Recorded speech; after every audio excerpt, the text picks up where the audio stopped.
the Lord has made. We're going to rejoice and be glad in it. And it's certainly good to be here with you, my sisters and brothers in Christ. I give a shout out to the Indiana campus, Hardin County campus, Louisville campus, Dosca Manor, all those friends and visitors and members who are in state, out of state. Welcome, and we're so pleased to have you. Now, and let me say before we get into our lesson, because I just heard a news report before I came in that there was 1 million new COVID-19 cases last week. Please, my sisters and brothers, stay safe. Let's take this thing serious. Serious, because it is serious. I have a cousin who is in intensive care fighting for her life for COVID-19 and pneumonia. So wear your mask. Yeah, I got mine here somewhere. Wear your mask. Do social distancing.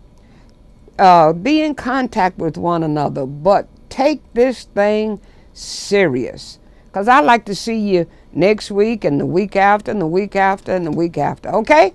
All right. So please do that. If not for yourself, do it for me. Do it for your friends. Do it for your loved ones. Do it for your family. All right. Now, we today are going to start a new series. We completed Jesus and the Disinherited. But now we are going to do a series that is going to take us up to Christmas. And the series is called, that's it, called C-A-L-L-E-D. And the first thing that we are going to look at is we are called to believe. Called to believe. Now, the aim of this lesson, now I want you to consider the story of God's miraculous gift to Zachariah and Elizabeth. Then, after you consider that, reflect on the times we have doubted God and that He has given us an answer to our prayers. You know, because we do. I know you love to say, I know I don't doubt Him, but we doubt God at times and that He has given us an answer to our prayers. Then give thanks for the miracles God has worked in your lives, for the prayer He has answered, and even for the ones He didn't answer. Or so we think He didn't answer. Because there are sometimes we need to go back and thank God He didn't give us what we asked for when we asked for it. All right? So, on a scale of 1 to 10, of course, 10 being outstanding, how would you rate your faith?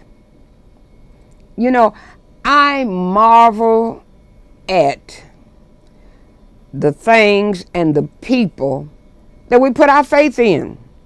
Because we think nothing of getting in the car, getting on the expressway, going 50, 60, 70 miles an hour, and never think about the car. The tire could blow out, the car could have a problem, or that somebody in the next car may be mad at the world and not paying attention, or they driving distracted, they texting. We have that faith. Oh, what about we go to the doctor? He gives us a prescription that we can't read, take it to the pharmacist that we don't know, ask for medicine that we can't pronounce, and then we take it and we expect it to help us. But we don't put that type of faith in God. So the first calling that we as Christians have is to believe. Believe. Now remember this. Without faith, it is impossible to please God. Now, I didn't say it was hard to please Him. I said it's impossible to please God. So our lesson today, we're going to look at Zachariah and Elizabeth, the parents of John the Baptist.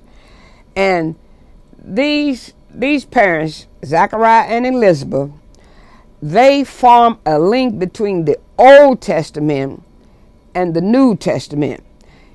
Remember when the Old Testament closed out, it said, in the day of the Lord comes, but before it comes, there will be one like Elijah that will prepare the hearts and the people for the coming of the Messiah. Then God, did not talk anymore, did not send another prophet, and it has been 400 years. And now the people have been asking, how long? Where is he who God has promised us? Well, and also we have Zachariah and Elizabeth who had been praying for a son. Now, after 400 years, God is about to visit Israel, and he is going to raise up a prophet who is going to prepare the people for the coming of the Messiah. And that prophet will be the son of Zachariah and Elizabeth. Now, Zachariah and Elizabeth both are descendants of Aaron, the priestly family. So, Zachariah is a priest, but also Elizabeth is a descendant of the Aaron family. Now, just as it was an honor for Mary to be selected to be the mother of Jesus, so it is an honor for Zachariah and Elizabeth to be the parents of the forerunner. Now, understand, the thing is, Zachariah, John the Baptist, will be born of Zachariah and Elizabeth. Jesus is the son of Mary. All right? And you will notice, as we will see in some lessons to come, that in the genealogy, it will say Jesus born of Mary, who is the wife of Joseph. So that we can see the conception of Jesus is what was different. The birth was not. But John the Baptist, he will have two earthly parents. Now, the name Zachariah means remembered of Jehovah. And this is, I'm giving you this background because when we get into it, it just makes you wonder how in the world that Zachariah could not believe. Now, remembered of Jehovah, that's his name. And the pastor did Sunday when he preached, talked about God's name and how we just, names meant something in biblical times. Biblical times, you just didn't hang baby on your children. Oh, that's baby's children. They didn't do that. The names, and they named them in hopes that they would live up to it. And a lot of times they live down to it as well. So, but remembered of Jehovah, and Elizabeth, her name meant oath of God. So now God is about to remember his covenant. Not that he forgot. It means God's remembrance of his covenant and his faithfulness to his people are about to be displayed. And we got to understand that because God has not forgotten Israel. And I don't know about you all, but I think that is good news right there, that God does not forget. Now, today's lesson is going to show how his birth was John the Baptist I'm talking about. How his birth was a miraculous answer or a miraculous gift to an answered prayer. Zachariah and Elizabeth have been praying for a child. And now God is about to move. Israel has been longing and looking for the Messiah because they are under the heavy hand of Rome. And so they are wondering, how long, O Lord? How long before you answer our cry? Now God is getting ready to move. So in Luke 1, we see Zechariah, who is a priest. And his number comes up. The lots have been drawn. And Zechariah is a priest, and the lot has fallen on him to tend to the altar of incense. Now, the altar of incense is in the temple. And his job is to, because the altar of incense is also symbolic of prayer. And so that altar was always tended, and the smoke was going up, symbolic of the prayers of God's people going up to him. And it was Zechariah's time to go in, because the priest only went in when the lot fell on him. And Zechariah, the lot fell to him to do it. And so he was, notice, he had been praying. He was at the altar of prayer, and the smoke was going up for God to hear his people's cry. And as Zechariah is tending to his priestly duties at this altar, the angel Gabriel shows up and appears on the right side of the altar, and he's there.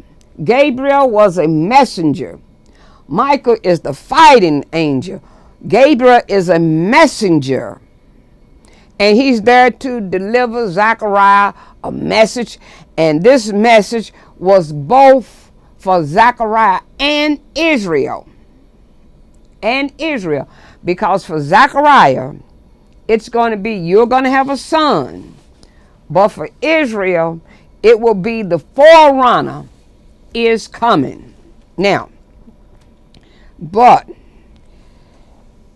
this, I'm trying to give you all of this so that you understand. Zechariah and Elizabeth were up in age, and they were childless. Israel was living in a dark time and was praying for the coming of Christ. And Christ is, of course, and Messiah are one and the same. So Gabriel comes to Zechariah to let him know John the Baptist's birth will answer both Israel's prayer and Zechariah and Elizabeth's prayer. So, and before we move on, remember I said this is the series, and it's in the title of it is called. So, let's look at a couple of definitions before we move on. Call means to summons. Summons. As when I was a child growing up, living on Brackenridge Street, we'd be outside playing, and when it got evening time, my mother or one of the moms will open the door and call by name, time to come in. So it's a summons. Call can also mean a strong impulse or inclination, such as called to be a teacher, as called to go to this church as a strong impulse teaching. That's called.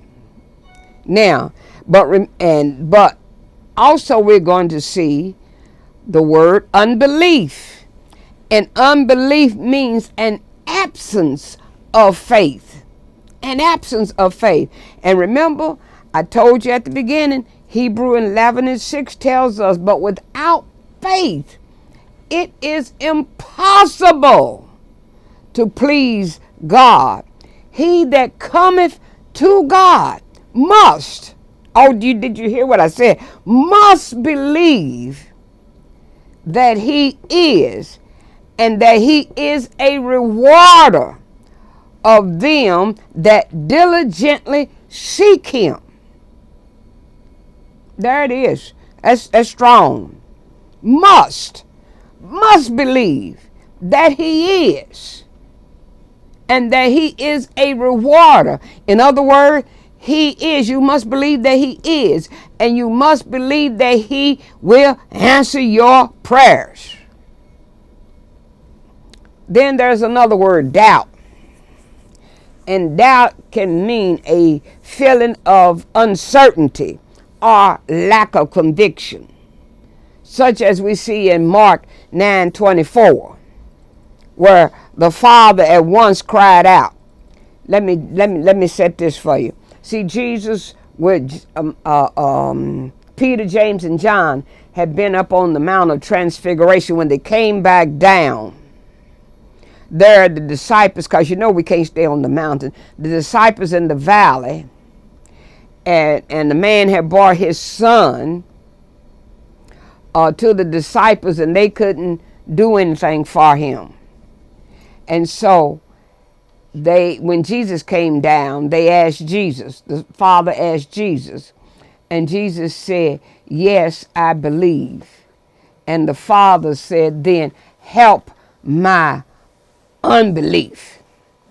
So the father at once cried out, "I do have faith, but not enough. Help me have more." So, also doubt means to stand in two ways, implying uncertainty of which way to take. And then doubt means the said of a believer whose faith is small. Faith is small. You see that in Matthew 14:31, when it said, immediately Jesus reached out his hand and caught him. This is Peter. He was walking on water, and he started to sink. And Jesus said, "You of little faith, why did you doubt?" So now, let's look at this lesson. Luke chapter 1, starting at verse 8 through 13. And we're going to look at the King James Version. And it's shouting territory with the first 5 words in this, verse 8. And it came to pass. We talked about COVID-19 at the top of the hour when I told you that to stay safe, and there was 1 million new cases last week. Well, guess what? COVID is not here to stay, and it came to pass. It's going to get there. That while he executed the priest's office before God in the order of his course, according to the custom of the priest's office, his lot was to burn incense when he went into the temple of the Lord. And the whole multitude of the people were praying without at the time of incense. It's prayer time. All right? And there appeared unto him an angel of the Lord standing on the right side of the altar of incense. And when Zacharias saw him, he was troubled, and fear fell upon him. But the angel said to him, "Fear not, Zachariah, for thy prayer is heard. And thy wife Elizabeth shall bear thee a son, and thou shalt call his name John." Now, right there, Zachariah should have been ready to do the boogaloo. He should have been ready to get down and rejoice. But let's look at this. We talk about called to believe. And we are called to believe, number one, that God moves at his own time and his own way. You got to get his own time and his own way. See, there is an hour and a time that God will move, but only at his time and his pace. Now, I had said to you that I have a cousin who is seriously ill, fighting COVID-19 and pneumonia. And we have been praying. She has been in intensive care now for probably about 2 weeks. And we have been praying and praying. And when I talked to her son this morning, and I said to him, he is going to do it, but in his own time and his own way. God has an hour, then he's going to move. It's not our way, his way. Our way and his way are so far. He said as far as the east is from the west. That's how far our ways are. My ways than your ways. My thoughts than your thoughts. So there's a time when he's going to move. Jesus said to her, he talking to his mama in John chapter 2 verse 4. Jesus answered, dear woman, why come to me? My time has not yet come. And many of us, we get ahead of ourselves. Again, when Jesus saw this, John chapter 7 verse 30, John 7 verse 30, when Jesus saw this, when Jesus said this, they tried to seize him, but no one was able to touch him. Why? Because it was not yet the right time. Oh, God Almighty, does somebody hear me? If you're waiting on him, he has time. And time belongs to God. Now, let me go John chapter 12, verse 27. He said, now I'm very troubled. This is Jesus talking. Should I say, Father, save me from this time? No. I came to this time so I could suffer. Even in our suffering, God is trying to tell us something. Old school song. It said he may not come when you want him, but he's always on time. And I used to think to myself, now how in the world is that so? He may not come when I want him. Well then, why come at all if you don't come when I want you? He don't come at my inclination. But when he gets there, he's on time. He's on time because he is time. So, number one, believe that God moves at his own time and his own way. Number two, believe that he will hear and answer your prayer. Woo! Jesus. Believe that he will hear and answer your prayer. In fact, this is what I even said to my cousin's son this morning, who is my godchild as well. I told him, I said, Marlon, not only am I waiting on God, I'm waiting in God, I'm waiting for God. Wait on God and wait in God. Now you probably said, what's the difference? Well, I'm glad you asked. Waiting on God it indicates a continuous action. Just like you wait for a bus or you wait for somebody to pick you up. You're waiting. That's the action. You're waiting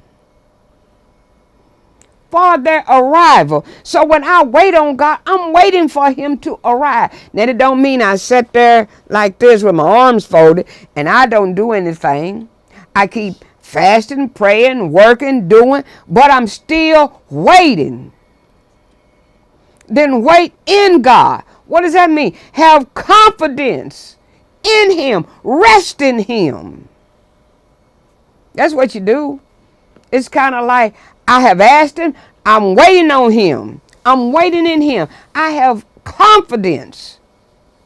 I have assurance that he is going to come. So just like I came in and sat down in this chair, I'm resting.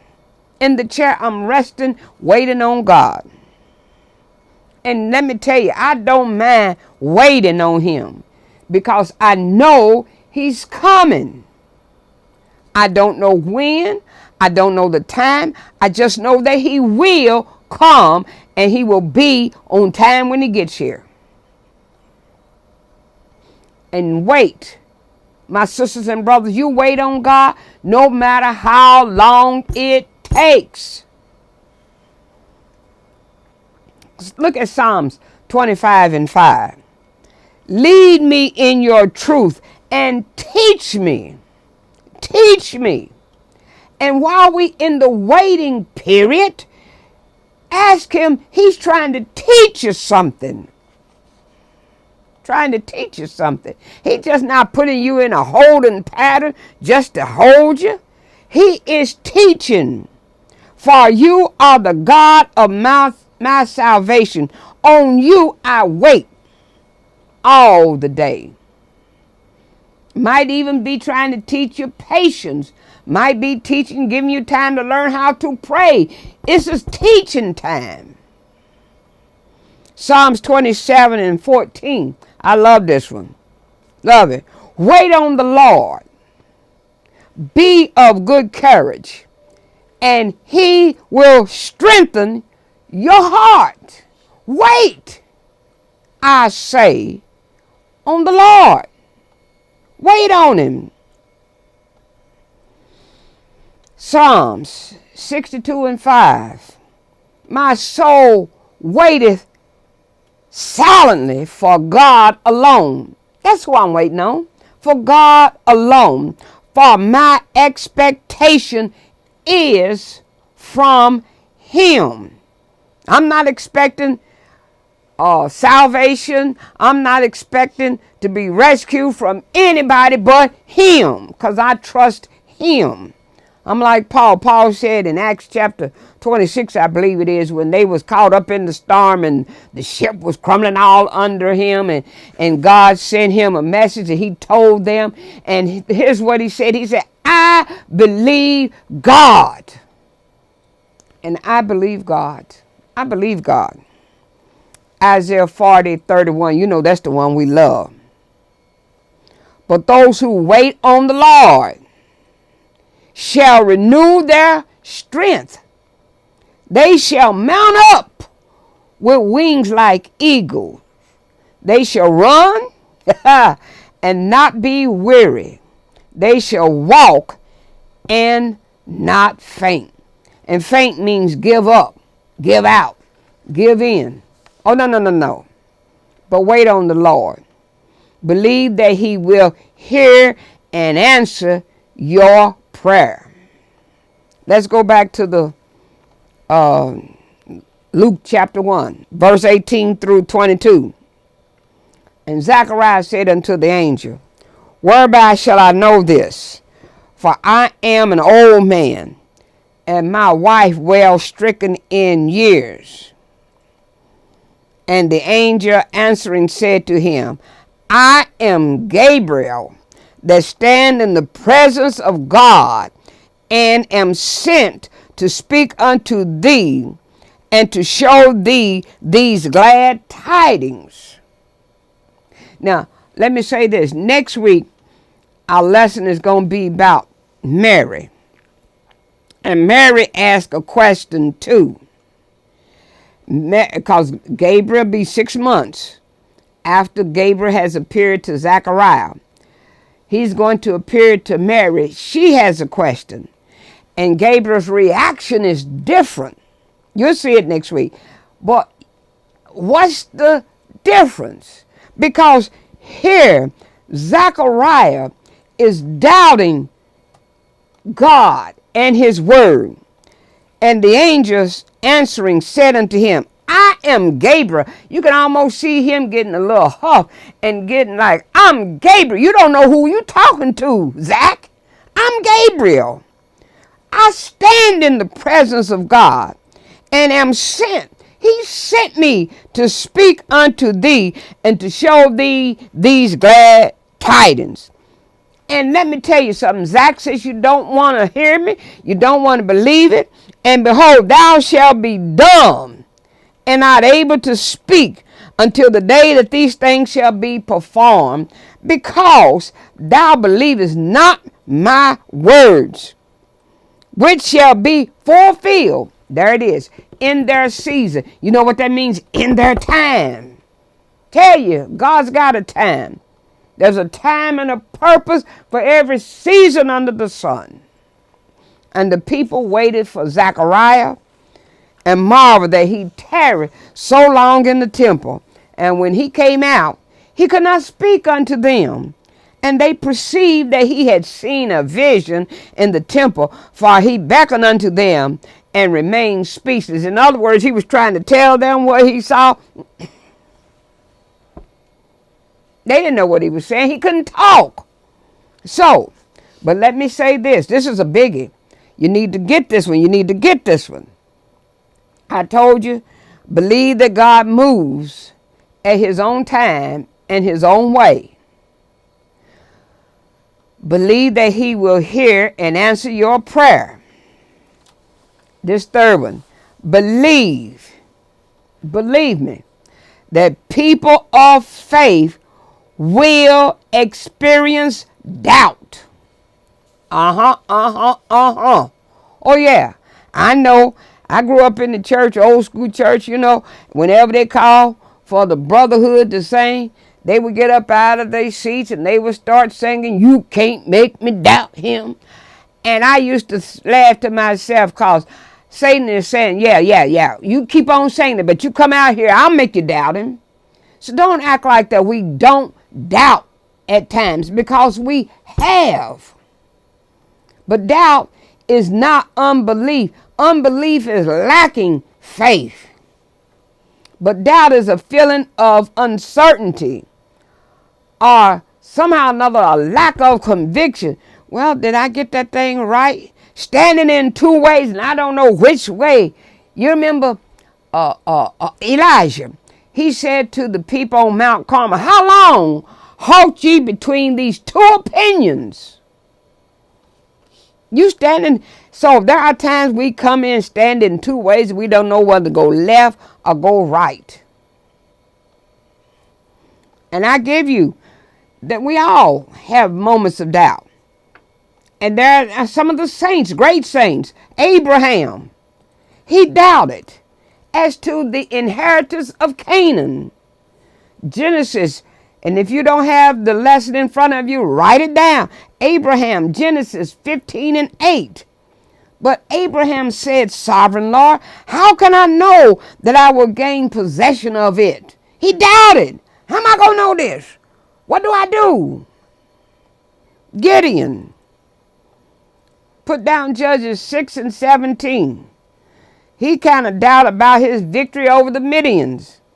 Gideon replied, "If now I have found favor in your eyes, give me a sign that it's really you talking to me. I don't want to be talking to somebody that lead me astray." John the Baptist, as to the messiahship of Jesus, Matthew 11 and 3. And John was in prison. And when you're in prison, in darkness, in isolation, confinement, sometimes doubt has a way of creeping in. And John sent his disciples, and they said to Jesus, "Are you the one who is to come, or should we expect someone else? Are you he?" Because I've gone to prison now. Are you the one? What about Martha? You remember that they sent for Jesus? Sent for Jesus. Here he comes. He late. Okay, yeah. He late, but he had a reason to be late. Why? It wasn't his time. It wasn't his time. Because they want him to come and heal a sick man. Jesus' time says, I'm going to raise a dead man. And guess what brings him more glory? Raising the dead man. So you look at John chapter 11, verse 39. But Lord, said Martha, and she loved her some Jesus because he could go to her house and lay his head down and get fed and go to sleep, whatever. But Lord, said Martha, the sister of the dead man, by this time there is a bad order, for he has been there 4 days. In other words, don't tell us to move the stone. This dude been dead 4 days. He stink. Then Thomas. You remember Thomas was a disciple. And when Jesus appeared, Thomas wasn't there. So in John chapter 20, verse 25, here's what, so Thomas said, so the other disciples told him, Thomas, we have seen the Lord. But he said to them, unless I see the nail marks in his hand and put my finger where the nails were and put my hand in his side, I will not believe. Because he doubted. The only reason that they accept is because he had now appeared to them. Because when Mary Magdalene brought them the news that he was risen, they said that's old wives' tale. They didn't believe. And the early Christians, they were praying, because Peter was in jail, and they were praying for deliverance. And while they were praying, old James Cleveland song, I think it is, it said, they put an angel on the run, and while you are still praying, the work is already done. So while they were praying, God sent an angel to set Peter free. And Peter's knocking on the front door, and they still praying. And so when the servant recognized Peter's voice, she was happy. She was so happy, she forgot to open the door. Instead, she ran inside and told the people, Peter is at the door. They praying. You know what they say to her? You are crazy. You're crazy. Peter in jail. Why you think we having this prayer meeting? Because he in jail. What are you talking about? He's at the front door. You crazy. But she kept on saying it was true. So they said, oh, it must be Peter's angel. They done already killed the boy. That must be his angel. So why pray? If you don't believe that God will hear and answer your prayer. If you don't get anything else, get this. Answer delay is not answer denied. Let me say that again. Answer delay is not answer denied. We don't know how many times Zachariah and Elizabeth had questioned whether God had ever heard their prayer. We don't know how long they had been praying. But you see, John's life had a purpose. And the purpose had to be served at a specific time. He was going to be the forerunner for the Christ. Then he had to wait until it's time for Christ to be born. His preaching was going to set the stage for Jesus. And then let me tell you another thing. The first 5 words, I've already called your attention to it. In verse 8, ought to make you shout. And it came to pass. And that should encourage our heart. You see, here's what happened. Doubt focuses on what we can't do. Woo! That's what doubt focuses on what we can't do rather than what God can do. Doubt hinders the mission. Faith moves the mountain. I wish somebody could hear me out there. Matthew 17 and 20 said, so Jesus said to them, because of your unbelief, for surely I say to you, if you have faith as a mustard seed, you will say to this mountain, move from here to there, and it will move. I believe in. And nothing will be impossible for you. Next week's lesson, we will read when we're talking about Mary, and the word says, Luke chapter 1, verse 37, for with God, nothing is impossible. So doubt stalls our mission. Prayer is the fuel to the mission.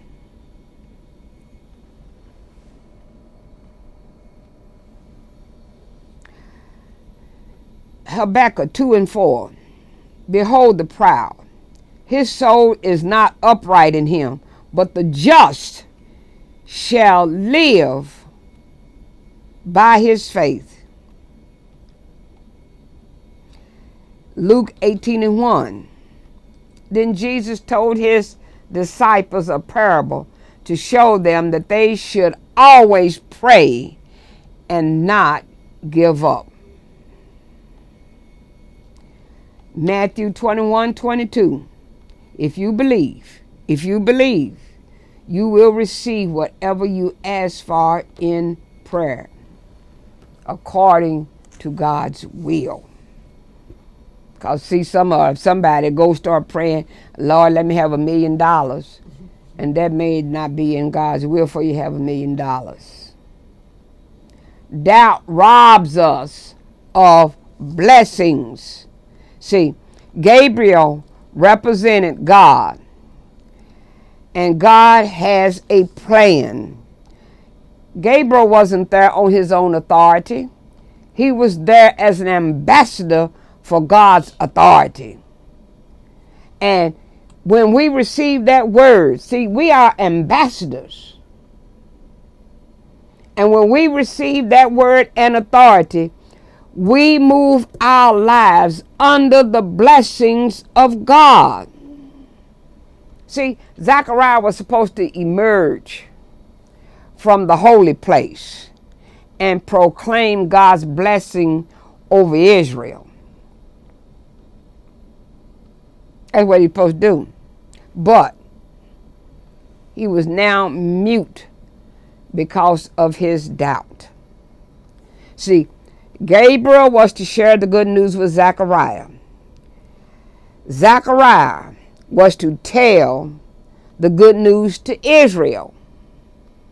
And the good news was the forerunner was about to be born, which means the Messiah would be coming. But Zechariah was unable to tell Israel the good news.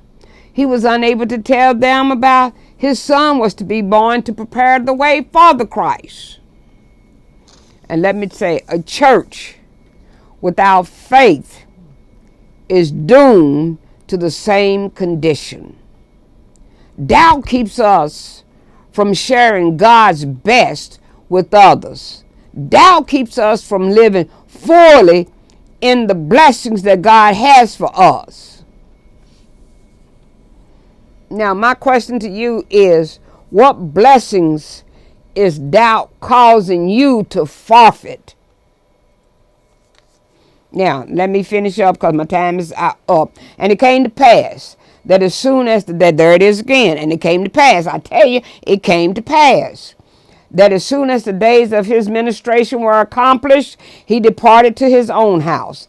And after those days, his wife Elizabeth conceived, as God said, and hid herself 5 months, saying, thus hath the Lord dealt with me in the days wherein he looked on me, to take away my reproach among men. And my final thing that I want to stress to you, believe that God's promises are God's promises. What do I mean? It happened just like Gabriel told Zechariah it would. There was good news for Zachariah and Elizabeth. There was good news for Israel. There was good news for the world. But Zachariah was speechless and powerless, unable to explain the joy that he felt because he was going to have a son, unable to bring hope in the dark days of Herod and the apostasy of Israel. And we are living in dark days, my sisters and brothers. Now, is God's church going to be mute? Have we been put on mute because we don't want to speak? When God speaks, it is our responsibility to believe his word.